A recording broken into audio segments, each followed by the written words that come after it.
Hi കൂട്ടുകാരെ, പുതിയൊരു വീഡിയോയിലേക്ക് എല്ലാവർക്കും സ്വാഗതം. അങ്ങനെ ഇനി പത്മക്കും അതുപോലെ ഇന്ദ്രജ, വേദ ഇവർക്കൊക്കെ ഒരു കാര്യം മനസ്സിലാവുകയാണ് കേട്ടോ. താൻ ഇങ്ങനെ നന്ദിനിയെ സൂര്യയിൽ നിന്ന് അകറ്റാൻ നോക്കിയാൽ നന്ദിനി എന്തെങ്കിലുമൊക്കെ വഴിയിലൂടെ അവിടെ സൂര്യയിലോട്ട് എത്തുമെന്നുള്ളതിൻ്റെ സൂചനയാണല്ലോ ആ സ്ലൈറ്റിൽ എഴുതിയിരിക്കുന്ന ആ വചനങ്ങൾ. അപ്പോൾ ഈ സമയം ഇനിയിപ്പോൾ എന്താ ചെയ്യുക എന്നുള്ള ആ ഒരു നിലപാടായി തുടങ്ങാനിട്ട് ഇവരുടെ ഇടയിൽ. ഇനിയിപ്പോൾ നന്ദിനിയിൽ നിന്നും ഈ ഒരു സത്യം, അതായത് നന്ദിനി ഇങ്ങനെ സൂര്യയെ കാണാൻ ഒരുങ്ങുന്നത് എങ്ങനെ തടയാൻ കഴിയും, അതുപോലെ തന്നെ നന്ദിനി നന്ദിനി എന്നുള്ള സൂര്യയുടെ വിളി ഒഴിവാക്കാൻ അതിനും എന്താ വഴി എന്നൊക്കെ അവർ പറയാണ്. അപ്പോൾ ഇന്ദ്രജ പറയാണ്, ഓരോ ദിവസവും അവന് സൂര്യയെ വിളിച്ചും കൊണ്ടിരിക്കുകയാണ് മമ്മി. ഇനി എന്താ നമ്മൾ ചെയ്യുക? ഓരോ ദിവസം ചെല്ലും തോറും അച്ഛൻ ഇങ്ങോട്ടേക്ക് എത്തും. അതോടുകൂടി ഒരു തീരുമാനമാവും. അവൻ്റെ മനസ്സിൽ യാതൊരു മാറ്റവും ഇല്ലല്ലോ എന്നൊക്കെ ഇങ്ങനെ പറയാണ്. ആ സമയം പത്മ പറയണേ, നമുക്കൊരു വഴിയുണ്ട്, അതിനൊരു വഴി ഞാൻ പറഞ്ഞു തരാം. ആ വഴി എന്തായാലും വിജയ് ഞാൻ പറയും പോലെ ചെയ്യേ, അവൻ വിശ്വസിക്കും. എങ്ങനെ വിശ്വസിക്കും? അത് ഉറപ്പാണ്. നന്ദിനി വീട്ടിലില്ലെന്ന് പറഞ്ഞാൽ അവൻ നന്ദിനി ഇല്ലെന്ന് വിശ്വസിക്കുകയും പിന്നീട് നന്ദിനിയെ അവൻ വെറുക്കുകയും ചെയ്യും. ഈ അസുഖത്തോടു കൂടി അത് ഉറപ്പാണെന്ന് പറയാം കേട്ടോ. ഈ സമയം എന്തായാലും നോക്കാം എന്ന് പറയുന്നത്. പിന്നീടാണെങ്കിലോ നന്ദിനിയെയും അതുപോലെ രാജുവിനെയാണ് കാണിക്കുന്നത്. ഇവർ അടുക്കളയിൽ ഇങ്ങനെ ഓരോ കാര്യങ്ങൾ ചെയ്യുകയാണ്. അപ്പം ഇന്ന് എന്താ ഭക്ഷണം ഉണ്ടാക്കണമെന്ന് അറിയില്ലല്ലോ എന്നൊക്കെ എന്നെ പറയണേ. ആ സമയം രാജു പറയണേ, ഇനിയിപ്പോൾ സൂര്യ കണ്ടിട്ടുണ്ടാവും മോളെ, നമ്മൾ എത്ര ദിവസമായി ആ സ്ലൈറ്റ് കെട്ടി തൂക്കിയിട്ട്, സൂര്യ കാണാമായിരുന്നെങ്കിൽ രക്ഷപ്പെട്ടു എന്നൊക്കെ അവരിങ്ങനെ പറയണം. അപ്പോൾ ഈ സമയം നന്ദിനി പറയണ, സൂര്യ സാർ കാണാതിരിക്കില്ല, സൂര്യ സാർ എന്തായാലും കാണും, അതെനിക്ക് ഉറപ്പുള്ള കാര്യമാണ് എന്നിങ്ങനെ പറയുന്നുണ്ട് കേട്ടോ. അപ്പോൾ ഈ സമയം സൂര്യ ഇത് കാണുമെന്നുള്ള ആ ഒരു പ്രതീക്ഷ നന്ദിനിയിലുണ്ട് കേട്ടോ. അപ്പോൾ രാജു പറയണ, ഞാൻ എന്തായാലും എന്താണെന്ന് ഉച്ചക്കത്തേക്ക് ഉണ്ടാക്കേണ്ടതെന്ന് ചോദിച്ച് നോക്കട്ടെ, അവരാരെങ്കിലും പുറത്ത് വരുമെന്ന് ഞാൻ നോക്കട്ടെ എന്നൊക്കെ പറഞ്ഞിട്ട് അങ്ങോട്ടേക്ക് പോവുകയാണ്. അതായത് കോണിയുടെ താഴത്തോട്ട് ചെല്ലുമ്പോൾ കാണാം അവിടെ വിജയ് ഇങ്ങനെ താഴോട്ട് ഇറങ്ങി വരുന്നത് കേട്ടോ. വിജയെ കാണുന്നതിനോട് കൂടിയിട്ട് രാജു ചോദിക്കുകയാണ്, അല്ല ഇന്ന് എന്താ ഉണ്ടാക്കേണ്ടതെന്ന് ചോദിക്കുകയാണ് കേട്ടോ. അപ്പോൾ വിജയുടെ കയ്യിലൊരു ബാഗും ഉണ്ടാവും. അപ്പോൾ ഉടനെ തന്നെ ഇന്ദ്രജെ, ഇവർക്ക് ഇന്ന് എന്താ ഉണ്ടാക്കേണ്ടതെന്നൊന്ന് പറഞ്ഞു കൊടുത്താൽ, അതിനാണ് രാജു വന്നിരിക്കുന്നതെന്ന് പറയുന്നത് കേട്ടോ. അപ്പോഴേക്കും ശരിയെന്ന് ഇന്ദ്രജ അവിടെ നിന്ന് വിളിച്ചു പോവുകയാണ്. അപ്പോൾ തന്നെ രാജുവിനൊരു പന്തികേട്, എന്തപ്പോൾ ഇവർ ഇങ്ങനെയൊക്കെ ഒരു കാട്ടിൽ, സാധാരണ ഇങ്ങനെ ചോദിച്ചാൽ ഇങ്ങനൊരു മറുപടി കിട്ടാറില്ല, ഇയാൾക്ക് വേണ്ട ഭക്ഷണങ്ങൾ പറയാറുണ്ടല്ലോ, അപ്പോൾ ഇയാൾ ഇത്രത്തോളം മാറിയോ എന്നൊക്കെ എന്നെ രാജു പറയണം. ആ സമയം നന്ദിനി ചോദിക്കുമ്പോൾ എന്താ ഉണ്ടാക്കേണ്ടതെന്ന് പറഞ്ഞെന്ന് ചോദിക്കാൻ കേട്ടോ. ഉടൻ തന്നെ പറയാണ്, എനിക്കറിയില്ല, അവരൊന്നും പറഞ്ഞില്ല, രാജുവിനോടൊന്നും പറഞ്ഞില്ല. നന്ദിനി ഇനി നമുക്ക് വെയിറ്റ് ചെയ്യാം, കാരണം ഇന്ദ്രജ മേഡം വരണം എന്നിങ്ങനെ പറയുമ്പോൾ തൻ്റെ മുന്നിൽ കാണാം ആ നന്ദിനി എഴുതിയ സ്ലൈറ്റ് കോണിയുടെ മുകളിൽ നിന്ന് താഴെ ഇങ്ങനെ തൂങ്ങി കളിക്കുന്നു കേട്ടോ. ഇത് കാണുന്ന രാജു ആകെ ഞെട്ടിപ്പോവാണ്. ഇതേ സമയം നന്ദിനി എന്ന് പറഞ്ഞിട്ട് നന്ദിനിയെ വിളിക്കുകയാണ്.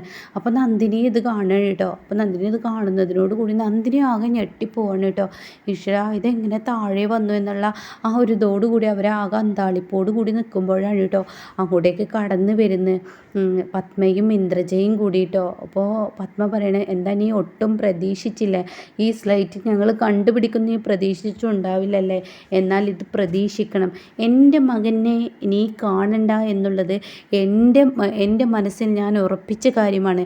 അത് എന്തിൻ്റെ പേരിലാണെങ്കിലും നിന്നെ ഞാൻ കാണാൻ അനുവദിക്കില്ല. എടി നാണമുണ്ടോടി നിനക്ക്? എൻ്റെ മകനെ നിന്നോട് പലവട്ടം ഒരു തോട്ടക്കാരിയായ നീ ഇവിടെ കാണണ്ട, വേലക്കാരിയായ നീ കാണണ്ട എന്ന് പറഞ്ഞിട്ട് നാണവും മാനവും ഇല്ലാതെ വീണ്ടും വീണ്ടും എൻ്റെ മകനിലോട്ട് ചെല്ലാൻ ശ്രമിക്കുന്നത് നിൻ്റെ സ്വഭാവം എന്താണെന്ന് പറയേണ്ടതില്ല എന്നൊക്കെ പറഞ്ഞിട്ട് വളരെ ദേഷ്യത്തോടു കൂടി സംസാരിക്കണം കേട്ടോ. അപ്പോൾ ഈ സമയം നന്ദിനിക്ക് ഒന്നും മിണ്ടാനാവില്ല. എന്നിട്ട് നന്ദിനിയോട് പറയണം, അതെ, ഇനി നീ ആവർത്തിച്ചാൽ ഇതിൻ്റെ ശിക്ഷ എനിക്ക് ഇതായിരിക്കില്ല, ഇതിലപ്പുറം എന്ത് കളി കളിച്ചാലും ഇനി എൻ്റെ മകൻ നിന്നെ ഈ അസുഖം മാറി എഴുന്നേൽക്കുമ്പോഴത്തേക്കും നിന്നെ വെറുത്തിരിക്കും എന്നൊക്കെയുള്ള വാക്കുകളാണ് കേട്ടോ പറയുന്നത്. അങ്ങനെ ഇന്ദ്രജ പത്മക്കൊപ്പം പോകാതിരിക്കുമ്പോൾ പത്മ പറയാണ്, ഇന്ദ്രജയെ അവിടെ പോയി നിൽക്ക്, ആ സൂര്യയുടെ റൂമിൻ്റെ പടിയിൽ നിൽക്ക് എന്ന് പറയും കേട്ടോ. പിന്നീടാണെങ്കിലും നന്ദിനി ഭയങ്കര വിഷമത്തിൽ നിൽക്കുകയാണ്. ഇതേ സമയം നന്ദിനിക്ക് സങ്കടം സഹിക്കുന്നില്ല. നന്ദിനി താഴെ ഇങ്ങനെ ചെന്നിരിക്കുകയാണ്. ആ വഴിയും അടഞ്ഞല്ലോ എന്നുള്ള ആ ഒരു ഇതോട് കൂടി നിൽക്കുകയാണ്. അപ്പോൾ കാണാം ഇങ്ങനെ വിജയ് വിളിക്കുന്നു. വിജയ് ബാങ്കിൽ പോയിട്ട് പണം എടുത്തിട്ട് ഇങ്ങനെ 10 ലക്ഷം രൂപ എന്തിനാപ്പോൾ എന്നോട് എടുക്കാൻ പറഞ്ഞിരിക്കുന്നത് എന്നും മനസ്സിലാവുന്നില്ലല്ലോ. ഈ ആൻറ്റി മനസ്സിൽ എന്താ കരുതിയിട്ടുണ്ടാവും? ഓ, ഒരു പക്ഷേ ഈ 10 ലക്ഷം രൂപ എനിക്ക് തരാനായിരിക്കും. ഞാനിപ്പോൾ അവരുടെ മകന് വേണ്ടി കാവൽ കിടക്കില്ലേ, അപ്പോൾ അതുകൊണ്ടായിരിക്കും എന്നൊക്കെ ഇങ്ങനെ പലവട്ടം പറയാണ് കേട്ടോ. എന്തായാലും വിളിച്ച് നോക്കാമെന്ന് പറഞ്ഞിട്ട് പത്മക്ക് വിളിക്കുകയാണ്. അപ്പോൾ പത്മ റൂമിലിങ്ങനെ ഇരിക്കുന്നുണ്ടാവും. ആ വിജയ് പറയുമെന്ന് പറയുമ്പോൾ ഞാൻ പണം എടുത്തിട്ടുണ്ട്, ഇനി എന്താ വേണ്ടത്? അത് നീ ഓഫീസിലോട്ട് കൊണ്ടുപോകും. അതെന്തിനാ ആൻറ്റി ഓഫീസിൽ കൊണ്ടുപോകുന്നത്? ഓഫീസിൽ നമുക്ക് കൊണ്ടുപോകേണ്ട ആവശ്യമില്ലല്ലോ, പണം എടുത്ത് കൊണ്ടുപോകേണ്ട ആവശ്യമില്ലല്ലോ, അത് നമുക്ക് ഓൺലൈനായി പേ ചെയ്യാമല്ലോ. നിന്നോട് ഞാൻ പറഞ്ഞത് ചോദ്യവും പറച്ചിലൊന്നും വേണ്ട, നീ അത് ഓഫീസിൽ കൊണ്ടുപോകും. എന്നിട്ട് നീ വിവേകിൻ്റെ ഷെൽഫിൽ അതിലൊരു കവർ ഇരിപ്പുണ്ടാവും. ആ കവറിൽ നിന്നും ആ കവർ എടുത്ത് നീ അതിലോട്ട് ഈ 10 ലക്ഷം രൂപ വെച്ചിട്ട് ടേബിളിൽ വെക്ക്. ആൻറ്റി, പണം ഓഫീസിലോട്ടാണെങ്കിൽ അത് ഞാൻ നിന്നോട് ഞാൻ പറഞ്ഞല്ലോ ചോദ്യവും പറച്ചിലും വേണ്ടത്, നീ ഞാൻ പറഞ്ഞതങ്ങ് ചെയ്യേ. എന്നിട്ട് നീ അവിടെ ചെന്ന് വിവേകിനോട് പറ, ഈ പണം ആണെന്ന് അവനോട് പറയരുത്. അവിടെ ഇരിക്കുന്ന ഒരു ഫയൽസിൻ്റെ കവറാണ്, ആ കവറുമായി എൻ്റെ അരികിലോട്ട് അവനോട് വരാൻ പറയും. ആൻറ്റി, അതെന്തിനാ വിവേക് വരുന്നത്? ഞാൻ വന്നാൽ പോരെ? ഞാനങ്ങ് ആ ഫയലിൻ്റെ കവറെടുത്ത് ഞാൻ വന്നാൽ പോരെ? എൻ്റെ വിജയ്, നീ ഞാൻ പറയുന്നതൊന്ന് കേൾക്ക്. എന്നോട് ഇങ്ങോട്ട് ചോദ്യവും പറച്ചിലും വേണ്ട, നീ ഞാൻ പറയുന്നത് പോലെ ചെയ്യുമെന്ന് പറയണം കേട്ടോ. ഇതേ സമയം സൂര്യയാണ് കാണിക്കുന്നത്. സൂര്യ പതിയെ ഇങ്ങനെ കണ്ണ് തുറക്കുമ്പോൾ സൂര്യക്ക് സങ്കടമാവാണ്. നന്ദിനിയെ കാണുന്നില്ല. തനിക്ക് വല്ലാത്തൊരു ടെൻഷൻ തൻ്റെ ഉള്ളിലൂടെ കടന്നു പോവാണ്. നന്ദിനി തനിക്ക് ഷൂ ഇട്ട് തന്നിരുന്നു, തൻ്റെ ഷർട്ടിൻ്റെ ബട്ടൺ ഇട്ട് തന്നിരുന്നു, നന്ദിനി തനിക്ക് ഓരോരോ കാര്യങ്ങൾ ചെയ്തു തന്നിരുന്നു, വാരി തന്നിരുന്നതോ, തനിക്ക് അസുഖം പിടിച്ച സമയത്തും അല്ലാത്ത സമയത്തും നന്ദിനി തന്നെ നോക്കി. ഇതൊക്കെ ഇങ്ങനെ ചിന്തയിലൂടെ കടന്നു പോകുമ്പോൾ സൂര്യയുടെ ക്ഷമ നശിച്ചു പോവാണ് കേട്ടോ. അങ്ങനെ സൂര്യ എന്ത് ചെയ്യുന്നു? വീണ്ടും നന്ദിനി നന്ദിനി എന്ന് പറഞ്ഞ് വീണ്ടും വീണ്ടും വിളിച്ചും കൊണ്ടിരിക്കുകയാണ് കേട്ടോ. പക്ഷേ എന്ത് ചെയ്യാൻ? ആ വിളിക്ക് ഉത്തരം നൽകാൻ നന്ദിനിക്ക് കഴിയില്ല കേട്ടോ. നന്ദിനി ഇങ്ങനെ താഴെ നിന്നും സൂര്യയുടെ അടുത്തോട്ട് ഓടി വരാൻ അങ്ങ് ശ്രമിക്കുകയാണ്. ആ ശ്രമിക്കുന്നതിനോടുകൂടി ഉടൻ തന്നെ ഇപ്പുറത്താണെങ്കിലോ ഇവരാണെങ്കിലോ എന്തിനാണ് നീ ഇങ്ങനെ എപ്പോഴും നന്ദിനി നന്ദിനി എന്ന് പറഞ്ഞ് വിളിക്കുന്നത്? നിന്നോട് പറഞ്ഞില്ലേ? നിനക്ക് എത്ര പറഞ്ഞാലും മനസ്സിലാവില്ലേ? നിന്നോട് പറഞ്ഞില്ലേ അവൾ നിന്നെ വിട്ടു പോയി എന്ന് പറയുമ്പോൾ നീ അത് മനസ്സിലാക്ക്. അവൾ നിന്നെ തേടി ഇനി വരില്ല എന്നിങ്ങനെ ഇന്ദ്രജ പറയണം കേട്ടോ. അപ്പോൾ ഇന്ദ്രജ പറയാണ്, അവൾ എന്നെ വിട്ടുപോയി, ഡാഡി എന്നെ വിട്ടുപോയി, ഡാഡിക്കെന്താ വിളിച്ചാൽ കിട്ടില്ല, എനിക്ക് ഡാഡിക്ക് വിളിക്കണം. ഞാൻ പറഞ്ഞല്ലോ ഡാഡി മീറ്റിങ്ങിന് പോയിരിക്കുകയാണ്, ഡാഡിക്കെന്താ ഭക്ഷണം കഴിക്കുക, ബാത്റൂമിൽ പോവുക, കുളി, ഇങ്ങനെയുള്ള സംഭവങ്ങളൊന്നുമില്ലേ? ഒരു ദിവസം 24 മണിക്കൂറും ഡാഡി ഈ ഒരു കമ്പനിയുടെ മീറ്റിങ്ങിലാണോ? ഞാനെന്താ ഈ കമ്പനി മീറ്റിംഗ് ഒന്നും അറ്റൻഡ് ചെയ്തിട്ടില്ലേ? എന്താ നീ പറയുന്നത്? എൻ്റെ ഡാഡിക്ക് എനിക്ക് വിളിക്കണം. അതെ, എനിക്ക് നിന്നോട് മറുപടി പറയാൻ വയ്യ. എത്ര തവണ ഞാൻ നിന്നോട് പറയുന്ന ഡാഡി ഒരു കാര്യത്തിൽ, അപ്പോൾ തന്നെ ഡാഡി ഒരു കാര്യത്തിന് പോയിരിക്കുക, രാജു ഇവിടെ ഇല്ല. എന്നാൽ എൻ്റെ നന്ദിനിയെ അല്ലാതെ തന്നെ നിങ്ങൾ പീഡിപ്പിക്കുകയാണ്.